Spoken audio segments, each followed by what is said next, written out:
Apa kok ngene? Oke. Oh iya. Assalamualaikum warahmatullahi wabarakatuh. Salam Ketemu lagi. Duh, tamu nih nyok, gawe kopi. Ono jempol-jempol ngene barang. Ya wis oke. Nah, jempol ngene apa ngene? Lah iya, bahaya itu. Ini Tamu nih sampai telat. nah, penggunaan kata jempol ini memang agak sedikit apa? Sensitif. Hanya gara-gara Ya, jempol. hanya gara-gara jempol orang bisa dipenjara. Benar. Bisa jadi. Tapi nek Lihat jempolnya itu bagaimana? kalau menurut Pak Dar, jempol ke atas atau ke bawah itu ya biasa. Cuma yang jelek memang jarang saya lihat. Ya, gini, penggunaan jempol itu memang boleh dibilang sensitif. Tergantung lawan kita berkomunikasi itu apa ya, bukan hanya komunikasi dalam bahasa isyarat dan lain-lain. Penggunaan jempol tergantung lawan kita berkomunikasi itu apa. Taruhlah ini, kalau nang sampean ini wongnya sensitifan ya. Taruhlah sampean wong wedok ya. Wong wedok itu jempol. Lek jempol tak selip dong ini. Nah, kalau orang sensitif pasti marah. Seket. Iya. Ya kan? Memang kan penggunaan jempol macam-macam. Gara-gara jempol. Gara-gara jempol. Gara-gara jempol orang bisa bertarung. Apa karena orang sekarang ini banyak mengisyaratkan sesuatu yang sepele itu menjadi besar? Kalau saya pribadi orang yang jempol itu ya, yang saya lihat memang yang positif saja, Pak. Ya. Banyak sih yang saya pernah dikasih jempol ke bawah. Apa itu? Itu jelek. Ya udah itu mungkin jelek buat kamu. Kalau saya enggak ngaruh. Meskipun jempol ke bawah semua, ya enggak ngaruh. Ya, makanya kan tergantung lawan bicara. Lawan komunikasi kita itu apa ada yang cuekan kayak sampean ini karena sudah tatarannya sudah seh. Iya. Seh ini orang yang tatarannya sudah makrifat. Ya, makrifat. Tadi jempolnya munggah mudun mene miring kanan kiri mengisor nyelip begini udah enggak pengaruh ya. Tapi kalau begini lawan kita tobrut. Nah, ini. Susah. Kalau di dunia industri teman-teman, jempol itu banyak mengartikan apalagi yang berhadapan dengan krin. Jempol ke atas itu gini, itu krinnya naik. Yang gini goyang-goyang itu ada artinya semua. Jadi jangan minta tolong untuk jangan disalahartikan ya teman-teman. Memang jempol itu penggunaannya yang harus beda. Jempol. Makanya jempol namanya juga dalam bahasa kita dengan ibu jari. Sayangnya ibu jari ini tidak punya bapak jari. Oh iya. Berarti ini janda. Janda punya anak 4. Ini berarti jangan menyepelekan karena ibu jari seorang janda tapi dia bisa mengendalikan keempatnya ini. Nah. Saya tuh ingat lagunya Reni Farida, Pak. Bener. Yang mungkin teman-teman ada yang banyak yang sudah tahu ya, yang udah umur yang lahir tahun 90-an, Reni Farida itu adalah artis penyanyi yang dari Banyuwangi. Dia pernah menyanyikan Anggi-anggi orong-orong. Sama itu ya. Kepingin turun dadamu gitu ya. Bukan ya? Oh, kepingin turun bukan, Pak. Kepingin turun dadamu itu bukan ya? Kalau Anggi-anggi orong-orong itu ada kata-kata yang bagi saya itu bagus. Mengena di hati ya. Tidak berhubungan dengan jempol ya? Bukan. Berhubungan dengan ibu-ibu itu. Ibu janda. Jadi berarti tetap ada hubungannya dengan jempol. Lanjut, jadi anggi-anggi orang-orang punya anak 4, anak 5. Anak 5 turunan kloso bedo bapake. Nah, ada artinya. Jadi seorang perempuan dia janda, janda 5 kali, punya anak 5. Dan kelima-limanya itu beda-beda. Diurus sama janda. Bukan bapak. Begitu hebatnya seorang perempuan. Iya, perempuan. Ya. Jadi saya harap teman-teman muliakan ibu. Memang benar muliakan ibu. Betul, iya. Muliakan ibu. Muliakan ibu. Karena falsafahnya ada di sini. Kita sebenarnya berfalsafah itu tidak usah terlalu jauh-jauh. Tidak usah terlalu jauh-jauh. Ini, ibu jari. Pernahkah ada bapak jari? Tidak. Bener Pak. Semuanya adalah anak-anaknya, tapi yang merawat coba dari kita itu tidak bisa mengendalikan. Kalah kekuatannya kalah memang. Tidak ada. Tidak.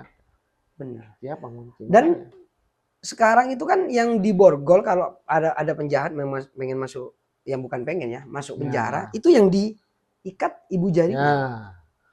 Juga borgol kan ya kan dengan apa itu?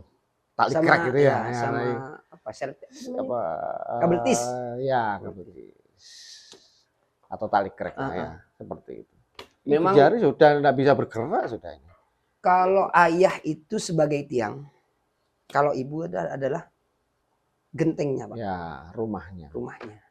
Jadi saya harap teman-teman Cak Mono ini banyak ilmunya memang, ilmu Jawanya. Ya apa?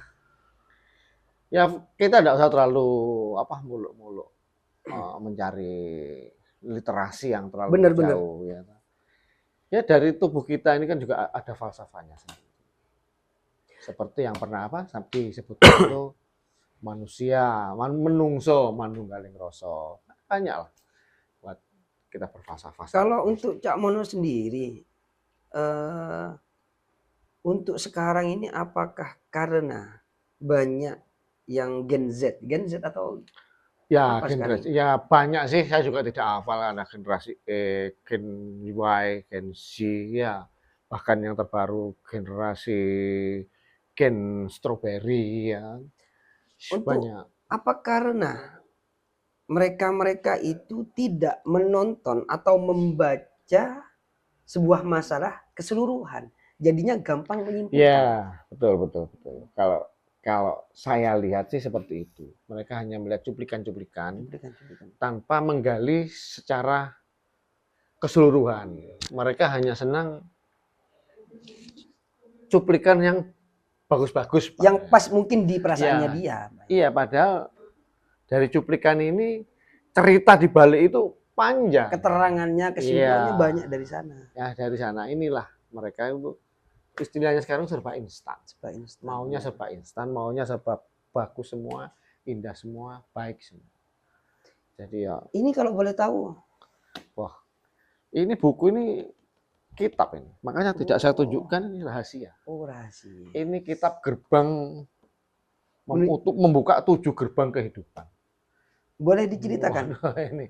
Salah satunya. Teman-teman pasti penasaran kan apa yang dipegang oleh Cak Mono ini. Beliau adalah pembaca ya. Mungkin bisa. Kalau saya ceritakan itu saya harus memanggil Sunan Kalibanger. Kayaknya Sunan Kalibanger. Makanya ini susah. Sunan Kalibangernya kolab. Lagi kolab. Ya, lagi kolab. Semedi nggak kesampaian mempelajari 7 gerbang kehidupan ini nggak sampai. Jadi nggak sedikit ya cerita-cerita di tanah Jawa khususnya ini untuk falsafah. Ya, falsafah Jawa itu ya kita tidak menyebut keyakinannya. Falsafah Jawa itu hanya kalau orang bilang itu ilmu kawruh, ya ilmu kawruh, pengetahuan saja. Silakan orang beragama apapun, berkeyakinan apapun, tapi kawruh Jawa itu milik semua. Kawruh Jawa itu milik semua. Dulu pada waktu saya masih kecil, bukan masih kecil ya, udah lulus SMP lah, SMA, STM. Itu ada omongan seperti gini, Pak. Ilmu sama penemuh. Kalau orang Madura nyebutnya itu penemuh. Penemuh itu yang pakai bahasa Madura atau Jawa, itu namanya penemuh. Itu sama-sama dipegang malaikat, teman-teman. Ilmu kan semuanya kan memang dari Allah ya.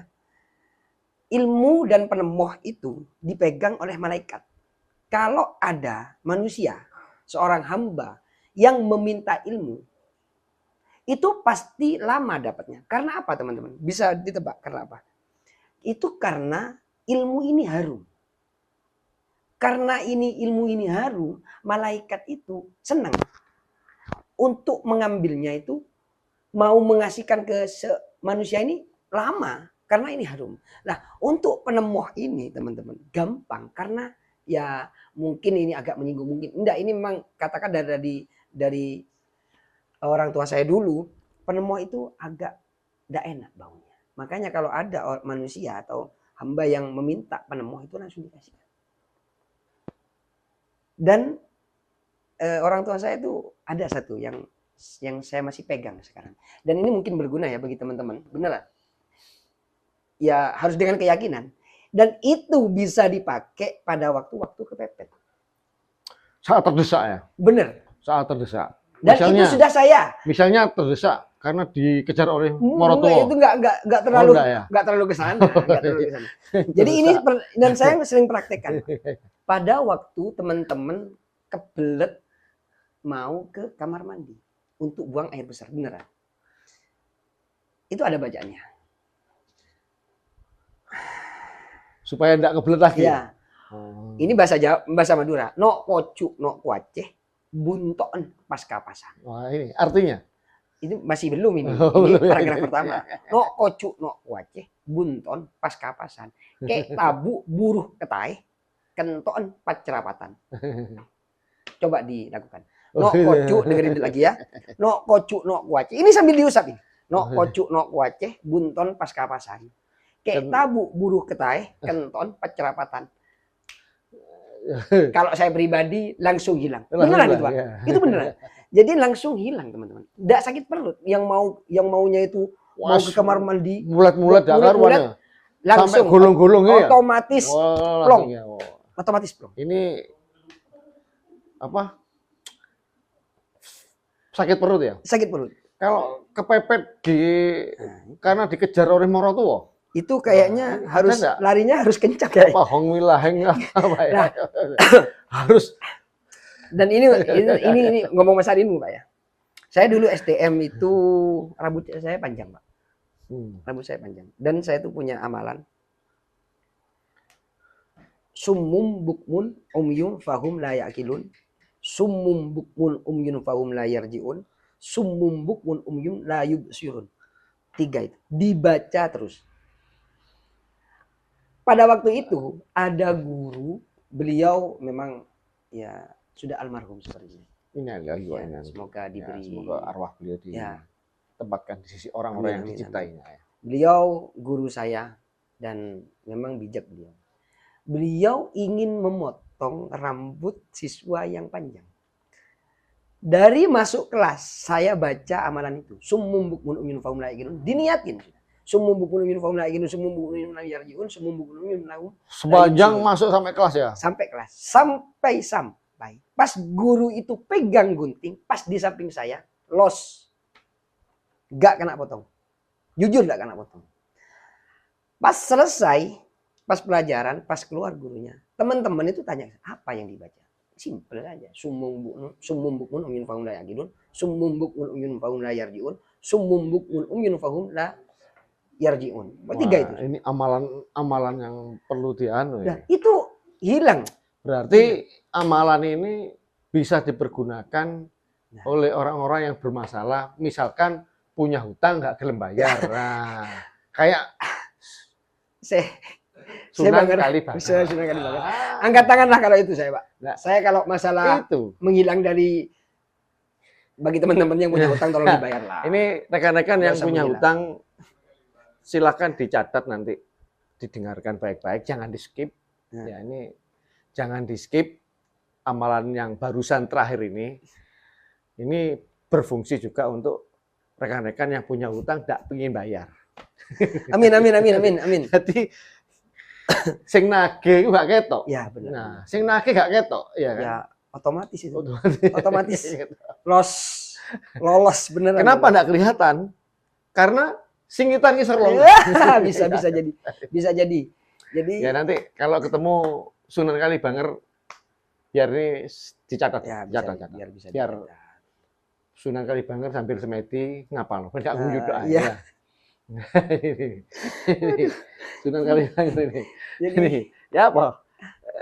Mak atu diamal loh. Iki audien iki ya. Audien. Nah, audien. Gimana? Gelem ngamal loh. Masuk ya. Nanti dicatat ya.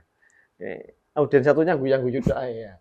Ya kan obrolan kita mulai dari Ibu ya. Ini kesimpulan pada segmen ini begitu pentingnya peranan seorang ibu, meskipun dia berdiri seorang diri, tapi begitu kokoh, tegar. Ya. Saya tidak bisa komentar kalau masalah ibu itu, Pak. Wis, mau ya. gimana pun surga tetap di bawah telapak kaki. Saya setuju. Saya sudah tidak.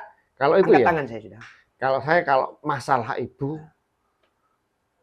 apapun saya sangat setuju. Sudah. Ada cuplikan, Pak, kata-kata bijak mungkin. Kamu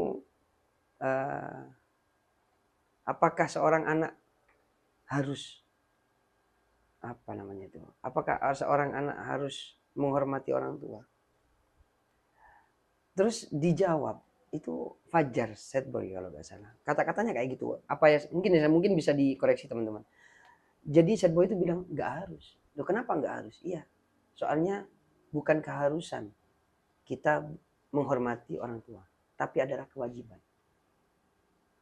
Jadi bukan keharusan lagi, memang itu kewajiban. Jadi saya angkat tangan, nggak bisa komentar kalau masalah ibu, beneran. Yes, itu kewajiban, di atas. Kewajiban kita seorang anak. Bener. Itu bukan harus ya, memang benar, saya setuju. Itu kewajiban kita. Dan pada waktu saya ke seminarnya Purdi E. Chandra yang mempunyai Primagama, kalau Anda ingin sukses, saya punya 3 cara katanya, Pak. Dan itu dilakukan oleh Purdi E. Chandra. 1. Rapi karo wong sugih.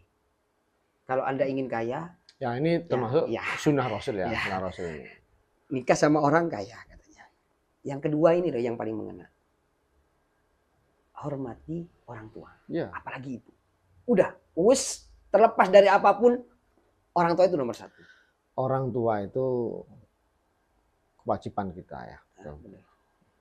Ada lagi? Yang ketiga, perbanyak sedekah. Jadi konten ini garis besarnya kita kan sedekah juga. Ya, sedekah senyum. Sedekah rekan-rekan mengerti, paham. Itu juga sedekah. Ya, sedekah itu macam-macam lah. Tidak hanya berupa harta saja. Kalau yang rekan-rekan yang mampu punya harta, ya lebih baik seperti itu. Bagi rekan-rekan yang tidak punya apa-apa, jangan merasa minder, jangan merasa merasa kecewa karena tidak punya apa-apa. Sedekahlah dengan senyum. Subscribe aja ya, termasuk sedekah. Subscribe aja sedekah. Benar. Subscribe, like, komen. Sedekah juga. Beneran. Loh iya, betul. Semoga teman-teman yang subscribe, like dan komen. Ya, amin. Ya. Dan saya bisa jembar rezeki. Iya, banyak rezeki ini. Lapang dodone. Kalau yang masih bujangan, ya dimudahkan jodohnya. Amin. Semoga secepatnya diberikan jodoh yang mengantarkan kita ke jalannya. Benar. Jodoh banyak. Tapi yang bisa mengantarkan dan menuntun kita ke jalannya. Yang mungkin harus 2 dan 3, Pak. Jadi barengan. Ya. Itu kesimpulan pada episode kali ini atau segmen ini. Kita banyak bercerita tentang mulai dari ibu jari dan ibu kita sendiri, dan itu adalah kewajiban kita untuk menghargai, menghormati, mengagungkannya. Ya, ini adalah kewajiban kita sebagai seorang anak. Dan ibu itu bagi yang sudah punya keluarga. Ini bagi yang sudah punya keluarga. Ibu itu tidak hanya datang dari kita, tapi juga datang dari suami atau istri kita. Itu juga orang tua. Makanya ada yang bilang ini, misalkan paribasane ya orang tua atau ibu kita dari istri kita itu tetap akan menjadi seorang ibu kita, meskipun paribasane kita pisah misalkan, dia tetap akan menjadi seorang ibu. Karena apa? Terlebih lagi sudah punya anak misalkan, dia kan mbahnya anak kita. Dan itu menurut saya tentang hukum-hukum saya mengerti. Itu saya pikir tidak bisa dinikahi lah, atau memang. Ya, tidak boleh ya. Tetap itu adalah ibu kita yang harus tetap kita hormati, kita jaga kehormatannya. Itu yang bisa kita sampaikan ya. Atau mungkin ada pesan. Ya, termasuk like, subscribe itu pesan ya. Pesannya sudah banyak. Sudah banyak. Ya, itu termasuk amalan tadi tolong dicatat. Terima kasih rekan-rekan, salam untuk keluarga di rumah, sehat selalu. Dan yang jelas, salam catatan perjalanan. Assalamualaikum warahmatullahi wabarakatuh. Assalamualaikum warahmatullahi wabarakatuh.